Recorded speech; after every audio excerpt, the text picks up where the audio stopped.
Olá, pessoal, sejam todos muito bem-vindos à nossa aula de farmacologia do sistema nervoso central. Pedido da professora Marilis, eu estou fazendo essa aula para vocês com o objetivo de trabalhar todos os medicamentos de ação central. Dentro dessa proposta, nós vamos ver então, na primeira fase, que já foi passado na semana passada, uma introdução à farmacologia dos fármacos que agem no sistema nervoso central. Nós vamos ver também na sequência os fármacos sedativos e hipnóticos, foi o tema também da semana passada. O tema de hoje que são os fármacos anticonvulsivantes. E depois, na sequência, a gente vai ver fármacos usados no tratamento de doença de Parkinson, agentes antipsicóticos, os antidepressivos e depois drogas de abuso. Dentro da proposta, então, nós temos que levar em consideração que a fisiologia neuronal ela prevê a presença de células muito bem especializadas no processo de transporte de informações. Esse transporte de informações é mediado então entre dois neurônios que têm como um espaço definido o espaço sináptico, onde acontece o processo de liberação do neurotransmissor, para que esse neurotransmissor, percorrendo o espaço intersináptico, possa interagir com os neurônios seguintes em entidades especializadas que são os neurotransmissores. Essa fisiologia neuronal, ela pressupõe então que os neurotransmissores funcionem como mensageiros de informações químicas entre duas células. Mas podemos ver em mais detalhes nesse processo como o neurotransmissor funciona como uma entidade de comunicação entre os dois neurônios. É necessário que a gente compreenda que para a liberação desse neurotransmissor é necessária a geração de um potencial de ação pré-sináptico, que é mediado pela abertura de canais de sódio.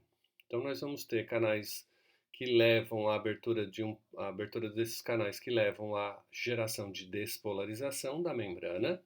Essa despolarização percorre toda a extensão da membrana da terminação nervosa e na região intermediada na fenda sináptica, chamada de zona ativa, a abertura desses canais de cálcio pelo potencial de ação gerado gera ou favorece o processo da neurotransmissão. Então, no primeiro momento, nós temos a geração de potencial de ação pré-sináptico por canais de sódio, que culmina com a ativação de canais de, de cálcio na terminação nervosa, e esses canais de cálcio permitem o influxo do cálcio para essa terminação, gerando uma liberação do neurotransmissor. O neurotransmissor, que pode ser um neurotransmissor excitatório ou inibitório, dependendo do receptor ao qual ele vai estar estabelecendo a ligação. Em geral, esse neurotransmissor ele tem também vias próprias de comunicação entre eles, porque ele pode ser metabolizado na fenda sináptica, ele pode ser reabsorvido para a própria terminação nervosa que o liberou, ou ele pode percorrer o espaço intersináptico e interagir com receptores pós-sinápticos, gerando o efeito de transmissão da informação neural para o neurônio seguinte. Essa comunicação, então, ela pode ser intermediada por canais iônicos ou por receptores acoplados à proteína G, os dois grandes grupos de receptores. Essa matéria a gente viu então na semana passada. Vimos também um exemplo aqui de fisiologia do processo de transmissão. Nesse caso aqui era um processo que envolve uma célula muito especializada no processo de cotransporte neuronal, que é a célula da glia. Então, muitas vezes a glia funciona como intermediário no processo de comunicação neuronal. Nós vimos também a estrutura da fisiologia das vias principais, que são vias que comunicam a resposta neuronal entre as partes do cérebro com neurotransmissores especializados. nessa comunicação. Então, nós vimos dopamina, vimos serotonina, vimos noradrenalina, acetilcolina. Cada uma dessas vias de comunicação é responsável por um controle específico da atividade cerebral. Outros neurotransmissores também são encontrados no sistema nervoso central. Então, nós vamos ter, por exemplo, a acetilcolina, que está envolvido basicamente no controle de aprendizagem e memória, dopamina, que está envolvida no controle na região nigroestriatal do movimento muscular esquelético, então da musculatura esquelética periférica. A dopamina, nessa região específica do cérebro, controla esse processo de estimulação. A dopamina também controla a comunicação do hipotálamo com o sistema límbico. Então, é através da dopamina, neurotransmissor, nessas vias dopaminérgicas, que nós vamos ter o controle da percepção de emoções no nosso organismo, no nosso cérebro. A dopamina também é capaz de controlar, via sistemas núcleos hipotalâmicos específicos, a atividade do sistema simpático e parasimpático, atividade descendente, então, de resposta autonômica periférica. Nós temos o GABA como neurotransmissor, como principal neurotransmissor inibitório no sistema nervoso central. Então, sempre que a nossa comunicação neural precisa dar um freio no processo de transmissão excitatória, ela se utiliza então do neurotransmissor GABA. O GABA que interage com receptores acoplados a canais de cloreto e que promovem então ao final do processo uma redução da excitabilidade neuronal, diminuindo então as transmissões excitatórias. Por isso, o GABA é o principal neurotransmissor inibitório, que leva então à diminuição da função neuronal. O glutamato, assim como o GABA é o principal neurotransmissor inibitório, o glutamato é o principal neurotransmissor excitatório. É ele que promove excitação neuronal por, em geral, aumento de canais, da atividade de canais de cálcio e sódio, aos quais os receptores desse neurotransmissor estão ligados. Mas vamos ter também glicina, que é tem uma atividade similar ao GABA, também através de canais de cloreto, e funciona então como um neurotransmissor inibitório que, pelo aumento da condutância do íon cloreto, ele é capaz de reduzir a atividade neuronal, a atividade elétrica dos neurônios. Nós temos ainda a serotonina. A serotonina é o principal neurotransmissor envolvido então nas respostas de percepção emocional no sistema nervoso central. Por isso, distúrbios nos níveis de serotonina podem potencialmente gerar quadros depressivos no indivíduo, porque ele perde a sensibilidade a estímulos emocional de recompensa. Então, essa redução da percepção sensorial de estímulos agradáveis, de recompensa social, fazem com que o indivíduo crie momentos ou expectativas depressoras. A noradrenalina, ou norepinefrina, como é conhecida nos Estados Unidos, ela controla o foco, a atenção e é o principal neurotransmissor também no sistema autonômico simpático periférico. Então, foco e atenção, noradrenalina, emoções, serotonina, GABA, principal neurotransmissor inibitório, glutamato, principal neurotransmissor excitatório, e acetilcolina, principal neurotransmissor envolvido no processo de aprendizagem e memória. E ainda temos a histamina que pode controlar em alguns locais específicos determinadas funções pela sua atividade sobre receptores específicos, H1, H2 ou H3. Eles podem então produzir modelos de comunicação e excitabilidade neuronal bem variadas, porque ele está muito distribuído em todo o sistema nervoso central. Nessa fisiologia neuronal, nós entramos então na semana passada em fármacos hipnóticos e sedativos, lembrando que os principais grupos de fármacos relacionados à atividade Ansiolítica são os benzodiazepínicos, do qual está aí o diazepam, flurazepam, clonazepam, todos os oxazepams, lorazepam, alprazolam, todas essas drogas, elas são incluídas no mesmo grande grupo que são os benzodiazepínicos.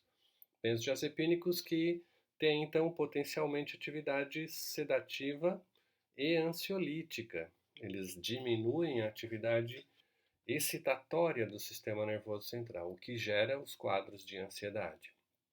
Então, quando se bloqueia esses efeitos ansiogênicos, a gente diminui os graus de ansiedade ao qual o indivíduo é submetido. A grande vantagem dos benzodiazepínicos nesse caso é que eles agem no mesmo local de ligação do GABA, no mesmo receptor que o GABA atua. Nesse receptor GABA-A, no sistema nervoso central, nós temos uma ligação com canais de cloreto. E esses canais de cloreto permitem uma hiperpolarização da membrana, uma redução da atividade neuronal e uma diminuição dos eventos ansiogênicos. Então, benzodiazepínicos, eles agem abrindo, favorecendo a abertura de canais de cloreto e gerando efeitos sedativos. Dependendo da dose, efeitos hipnóticos. Qual é a diferença entre sedativos e hipnóticos? Sedativos, então, que diminuem ou induzem o processo, diminuem a atenção e promovem um efeito de redução da percepção sensorial.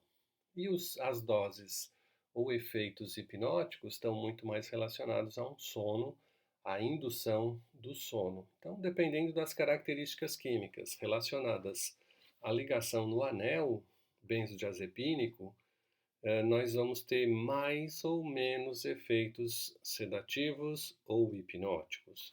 O fato é que todo esse grupo tem como principal atividade o efeito ansiolítico. Muito bem. Além dos benzodiazepínicos, nós vamos ter os barbitúricos. Os barbitúricos são derivados de um núcleo chamado núcleo barbitúrico central, e dele, então, se encontra os principais responsáveis pela atividade farmacológica nesse grupo, que é o pentobarbital e o fenobarbital. Pentobarbital e fenobarbital são as duas principais drogas, então, que respondem pela atividade farmacológica dos barbitúricos. Os barbitúricos são mais potentes que os benzodiazepínicos, então eles têm um efeito muito mais hipnótico do que ansiolítico. Eles têm um efeito ansiolítico, obviamente, mas eles induzem muito mais efeitos hipnóticos centrais. Tanto é que eles são usados em grande parte como complemento das anestesias gerais. Os barbitúricos mais recentes, então, incluem aí o zolpidem, que é o principal medicamento para a indução e manutenção do sono. Então, o indivíduo faz o consumo do zolpidem e acaba gerando um efeito hipnótico muito grande.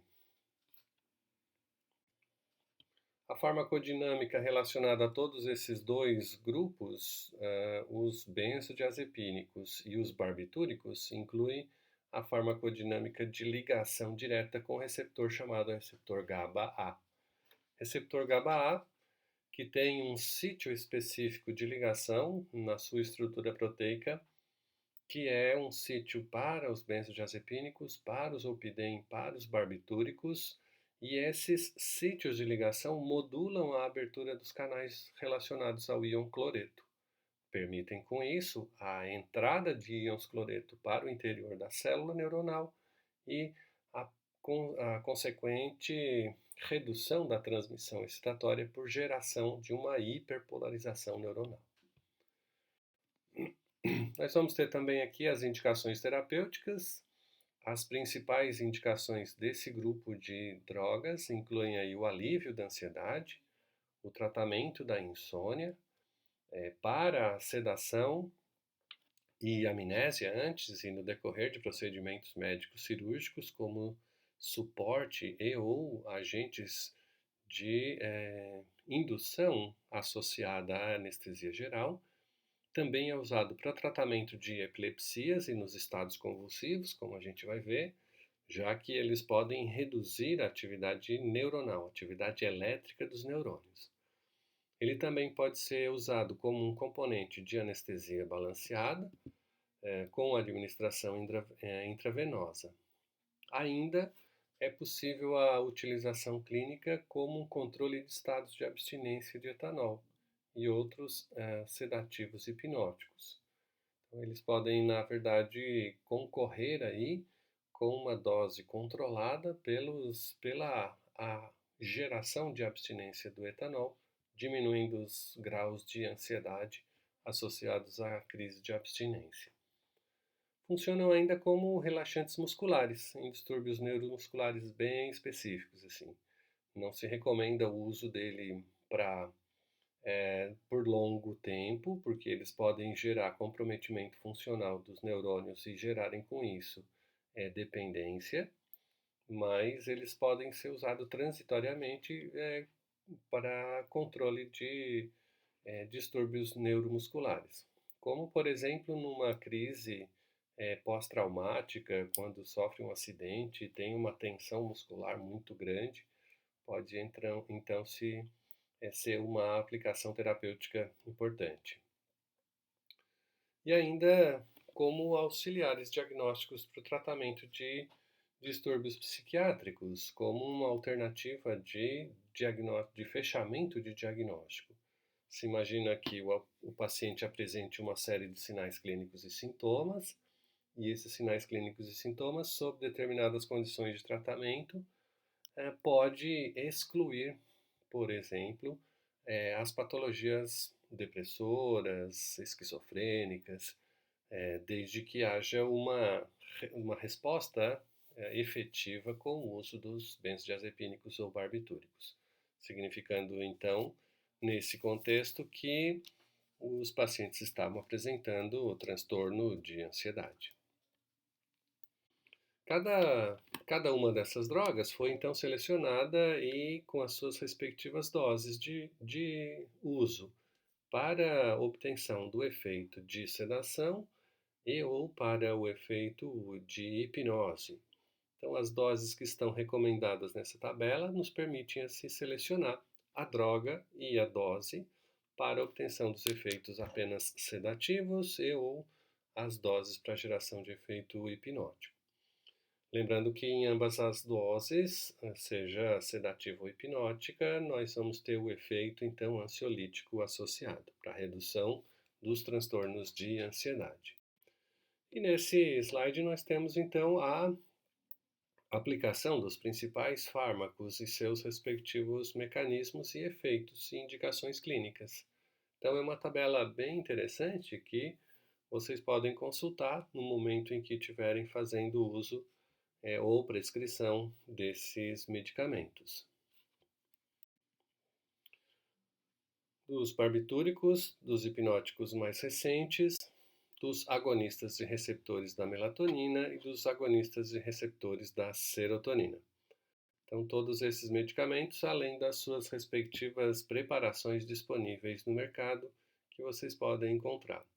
Nós deixamos também na aula passada, apenas explicando nesse momento, um caso clínico que durante um exame físico anual, uma professora de ensino médio com 53 anos queixa-se de dificuldades de iniciar o sono. Então ela tem insônia persistente. E aí, nesse caso, descreve então uma sequência de eventos clínicos associados à percepção de quem estava avaliando essa paciente. E a pergunta que foi sugerida é que outros aspectos da história do paciente deveriam ser conhecidos antes de se iniciar um processo de prescrição desses medicamentos de ação central. Também se pergunta que medidas terapêuticas são apropriadas para esse caso, se apenas uma redução da ansiedade, se o efeito hipnótico, o efeito sedativo, ou se sugerem-se outras possibilidades não farmacológicas para a resolução desse caso clínico com a paciente. e que fármaco ou fármacos, se houver a necessidade, podem e devem ser prescritos para essa paciente. Ok? Dentro desse processo, o que nós gostaríamos de trabalhar nessa nossa aula de hoje são os fármacos anticonvulsivantes como segundo grupo de drogas de ação central. Antes mesmo de a gente entrar nos fármacos anticonvulsivantes, é necessário que a gente compreenda e revise aqui um pouquinho da fisiopatologia da neurotransmissão, incluindo então os eventos pré-sinápticos, os eventos pós-sinápticos e os pontos específicos ou alvos moleculares específicos onde as nossas drogas podem interagir para a geração do efeito farmacológico específico. Então, nós podemos ter, por exemplo, dentro desse processo da neurotransmissão, o controle pré-sináptico da liberação do neurotransmissor, o controle pós-sináptico da resposta gerada por esse neurotransmissor no neurônio pós-sináptico. Dentro desse contexto, é importante então que a gente saliente que no evento pré-sináptico nós podemos, por exemplo, bloquear ou controlar os canais de sódio. Isso inibe a geração do potencial de ação. A gente pode inibir ou controlar os canais de cálcio. Isso pode gerar um efeito, então, de redução da transmissão do neurotransmissor. Nós podemos controlar a recaptação do neurotransmissor para a fenda sináptica que o liberou. Nós podemos controlar ainda os eventos relacionados à ligação da vesícula sináptica com a terminação nervosa e, com isso, controlar, sim, a exocitose desse neurotransmissor. E pós-sinapticamente, nós conseguimos controlar, então, a capacidade de degradação do neurotransmissor na fenda sináptica e a sua respectiva interação com os receptores nesse neurônio depois da fenda sináptica. Muito bem, esses mecanismos possíveis, esses 5 mecanismos possíveis, estão diretamente relacionados à estrutura da fisiologia, da fisiopatologia da neurotransmissão, que podem ainda ser complementados no caso da neurotransmissão específica para o contexto da convulsão, o sistema envolvendo então o sistema GABAérgico e as suas respectivas seus respectivos relacionamentos com a neurotransmissão excitatória. Começando então com um conceito básico de o que é a epilepsia ou as crises convulsivas.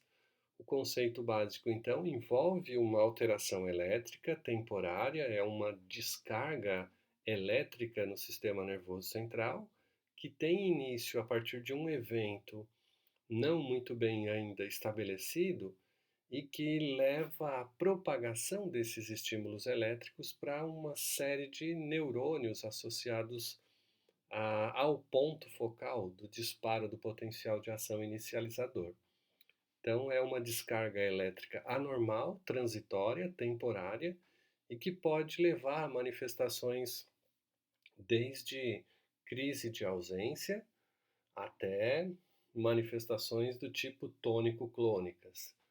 Então, nós temos nesse contexto, dependente de gerações de potenciais de ação e que vão ser ativados nas regiões neuronais que podem produzir ou promover a liberação de neurotransmissores excitatórios. Então, o alvo principal aqui das drogas antiepiléticas incluem o bloqueio de canais de sódio, como é o caso dos fármacos fenitoína, carbamazepina, lamotrigina, lacosamina, zonisamida, que todos eles são capazes de reduzir a atividade do canal de sódio no neurônio pré-sináptico, diminuindo a geração desses potenciais de ação e impedindo que sejam liberados, com isso, neurotransmissores excitatórios, como é o caso do glutamato, noradrenalina e serotonina. Então, todos esses Todos esses neurotransmissores excitatórios que estariam sendo liberados por disparo elétrico anormal no sistema nervoso central, eles podem agora reduzir a sua intensidade e controlar com isso a geração das crises, desde a crise de ausência até as crises do tipo tônico-clônicas. O segundo grande mecanismo aqui é o bloqueio direto de canais de cálcio na terminação nervosa e no neurônio pós-sináptico. Então, boa parte das respostas excitatórias pós-sinápticas é mediado pela abertura de canais de cálcio. Então, se nós temos uma redução da abertura dos canais de cálcio, tanto pré como pós-sináptico, nós temos uma diminuição do efeito excitatório e, portanto, o controle fisiológico desse estímulo elétrico avançado. É o que acontece com a etosuximida. Também acontece com o ácido valproico, os derivados do ácido valproico, os valproatos, então depaquene, depacote, todos eles controlam em grande parte a atividade de canais de cálcio. O terceiro mecanismo associado aqui às drogas com ação antiepilética são os agonistas de canais de cloreto via receptores GABA-A. Lembram que a gente já falou desse grupo de drogas, que são os barbitúricos e benzodiazepínicos. Eles são capazes agora de interagir com o receptor GABA-A, que promove a abertura de canais de cloreto e gera uma hiperpolarização das membranas neuronais, diminuindo com isso o efeito estimulatório excitatório associado ao glutamato. Benzodiazepínicos também têm a capacidade de reduzir, em grande parte, a ansiedade que está associado aos pacientes portadores de crises epiléticas. Muitos deles apresentam, além do desconforto da crise durante a crise, eles apresentam ansiedade de quando será a próxima crise. E podem, na grande maioria das vezes, ter uma vida de picos de ansiedade muito grande, muito fortes. Então, nesse contexto, os benzodiazepínicos, associados ou não a outros mecanismos de controle neuronal, podem melhorar a qualidade de vida do nosso paciente com epilepsia. Um quarto mecanismo aqui seria o bloqueio de receptores de glutamato. Lembram que eu falei no início da aula que glutamato é o principal neurotransmissor excitatório no sistema nervoso central? Óbvio, quando se bloqueia receptores de glutamato, imediatamente se diminui a capacidade de estimulação excitatória no sistema nervoso central e a atividade elétrica. Então, o uso de bloqueadores ou antagonistas glutamatérgicos é capaz de promover uma melhora clínica bastante significativa nesses pacientes portadores de crises epiléticas.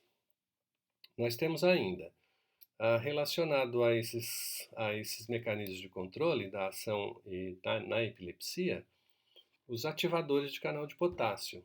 Ativadores de canal de potássio, retigabina, gabapentina, que são capazes de promover uma ativação de canais de potássio, promovendo com isso uma hiperpolarização neuronal e controlando, nesse caso, as atividades excitatórias.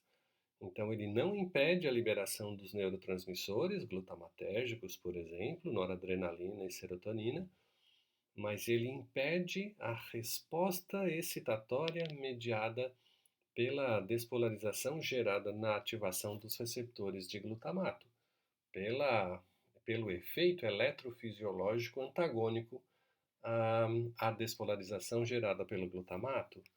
Então, esse é uma droga que tem uma atividade em geral, associada a outros mecanismos de controle, mas que também é uma oportunidade terapêutica interessante. Nós podemos ter ainda, no item 6, inibidores da recaptação de GABA, promovendo uma maior concentração de GABA na fenda sináptica, como é o que acontece com a tiagabina. A tiagabina bloqueia a recaptação do GABA aumentando a disponibilidade de GABA na fenda sináptica. Isso faz com que o GABA interaja mais com receptores GABA-A pós-sinápticos e promova com isso um aumento da hiperpolarização neuronal mediada pela abertura desses canais de cloreto. E, finalmente, o sétimo item de nossa lista de fármacos antiepiléticos são os inibidores de SV2. SV2 é uma proteína vesicular que controla o influxo e controla a absorção de glutamato para a fenda sináptica. Esse controle da atividade de glutamato no armazenamento das vesículas sinápticas são capazes com isso de reduzir a neurotransmissão glutamatérgica. Logo, inibidores da SV2, como a levetiracetam. A levetiracetam é uma droga mais ou menos recente, desenvolvida pela Axé, que tem a capacidade de diminuir a transmissão glutamatérgica.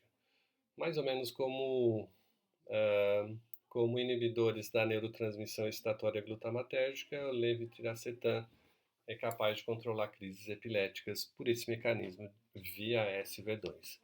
Ele tem ainda uma sugestão de outros mecanismos associados, e não está totalmente bem elucidado quais esses outros mecanismos, mas o principal deles realmente é a bloqueio da SV2, SV2 em especial SV2A, que é uma proteína vesicular. Na sequência de eventos, nós temos ainda a química desses anticonvulsivantes, onde a gente apresenta os grupos principais.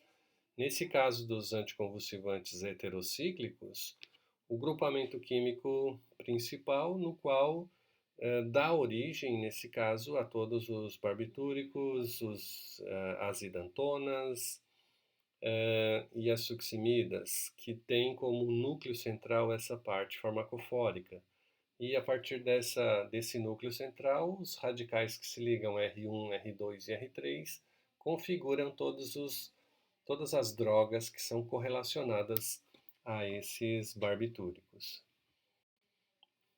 Aqui nesse slide vocês veem então os fármacos mais frequentes, os fármacos dentro das suas faixas de referência para dosagem, incluindo aí os fármacos anticonvulsivantes, a carbamazepina, clobazam, clonazepam, etosuximida, fenitoína, fenobarbital, valproatos e as suas respectivas doses ou faixas mais frequentemente usadas para o controle. É importante a gente salientar que cada uma dessas doses sugeridas, elas são importantes e devem ser ajustadas à necessidade do paciente. Essas doses ajustadas, elas permitem um maior controle da atividade citotóxica no paciente e uma diminuição dos efeitos colaterais associados ao uso crônico dessas drogas. Vocês devem imaginar já de antemão que um dos efeitos colaterais associados ao uso de anticonvulsivantes é a diminuição do foco, da atenção, da capacidade de compreensão, armazenamento e memória, já que grande parte dos efeitos de todas essas drogas que agem por redução da transmissão neuronal é mediado pela diminuição desses efeitos excitatórios centrais. E para que se tenha um aprendizado e memória, é necessário que se tenha uma transmissão excitatória. Sempre que se bloqueia esse efeito, também se bloqueia a aprendizagem, memória e focos de atenção. Na sequência, nós encontramos então um resumo de todos os fármacos com a ação anticonvulsivante, seus respectivos mecanismos de ação, sua farmacocinética, as aplicações clínicas principais dentro das oportunidades terapêuticas para as crises do tipo tônico-clônicas, crises generalizadas ou nas crises parciais ou simplesmente nas crises de ausência. Então, a gente tem as principais indicações aí, da fenitoína, do fenobarbital, etosuximida. Os medicamentos tricíclicos, incluindo aí a carbamazepina, dos benzodiazepínicos clássicos, o diazepam, clonazepam, lorazepam, que muitas vezes substitui o diazepam na prescrição como anticonvulsivante, e os derivados do GABA, gabapentina, pregabalina, vigabatrina, todos eles funcionam então em mecanismos próprios similares ao GABA. E outros que são comumente empregados no controle mais recente, que inclui aí os valproatos, lamotrigina, levetiracetam, retigabina, rufinamida. Todos esses medicamentos têm suas indicações muito mais recentes e têm então suas indicações bem direcionadas a determinados pacientes. Para finalizar esse encontro de hoje, então, nós temos um estudo de casos, no qual nós temos uma paciente e eu tomei a liberdade de já incluir a resposta a esse estudo do caso, para que vocês possam ter a compreensão de como seria um caso e a sua respectiva resolução dentro de um padrão de percepção do uso das drogas anticonvulsivantes. E por fim, as preparações disponíveis que estão no mercado hoje e que podem ser consultadas nas fontes de consulta que vocês têm à disposição, seja na Medscape, seja nos formulários médicos brasileiros, ou qualquer outro site de consulta para informações médicas de uso de drogas. Ok? Espero que a gente tenha contribuído com pelo menos a curiosidade de vocês de conhecerem esses medicamentos e nos vemos na próxima semana com a sequência das nossas aulas de fármacos no sistema nervoso central. Um forte abraço e até a semana que vem.